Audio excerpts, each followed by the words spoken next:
नमस्कार मंडळी, मी आज तुम्हाला बनवून दाखवणार आहे बटाट्याची भाजी व पुरी। यासाठी साहित्य आहे 2 वाटी गव्हाचे पीठ, 1 वाटी रवा, 1 चमचा तेल, 1 चमचा मीठ, थोडेसे पाणी घेतलेलं आहे। सुरुवातीला आपण मीठ टाकणार आहोत, त्यानंतर गव्हाचे पीठ टाकणार आहोत, त्यानंतर 1 वाटी रवा, थोडेसे तेल,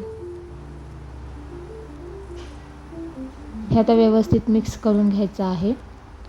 मी प्रमाण घेतलेलं आहे 2 वाटी गव्हाचे पीठ, 1 वाटी रवा, हे प्रमाण आहे। मी आता थोडं थोडं पाणी टाकून सगळं मिक्स करणार आहे, व्यवस्थित मळून घ्यायचं आहे। व पुरीला लागणारं हे पीठ असतं ते थोडं घट्टच असावं, जेणेकरून आपली पुरी नरम होते।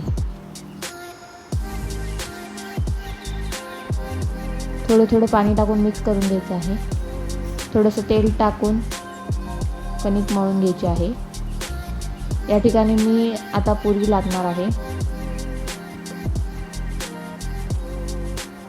कढई ठेवलेली आहे गॅसवर, त्यात थोडं तेल ओतलेलं आहे पुरी तळण्याकरिता।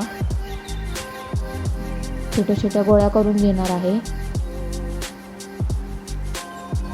तुम्ही बघू शकता मी 4 गोळ्या केलेल्या आहे। एक एक करून आता मी सगळ्या पुऱ्या लाटणार आहे। पुरी अशी जाड जाडच लाटून घ्यायची आहे, जेणेकरून आपली पुरी ही कडक नाही होणार। बारीक लाटली तर आपली पुरी ही कडक होते। अशा प्रकारे मी सगळ्या पुऱ्या लाटून घेतलेल्या आहे। आता एक एक करून मी तळणार आहे। तुम्ही बघू शकता गॅसची फ्लेम बारीक आहे, बारीक फ्लेमवरच भाजायचं आहे। तुम्ही बघू शकता पुरी कशी फुललेली आहे। अशा प्रकारे सगळ्या पुऱ्या तळून घ्यायच्या आहेत। आता आपण भाजी करणार आहोत। कढई तापत ठेवलेली आहे, त्याच्यात 2 चमचे तेल ओतणार आहे।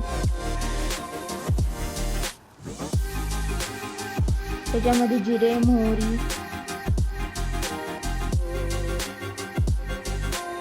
आलं लसूण पेस्ट, बारीक केलेली मिरची टाकायची आहे।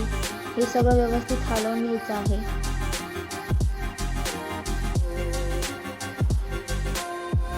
गॅसची फ्लेम थोडी वाढवायची आहे। त्यानंतर थोडी हळद, चवीपुरता मीठ टाकून एकजीव करायचं आहे सगळं।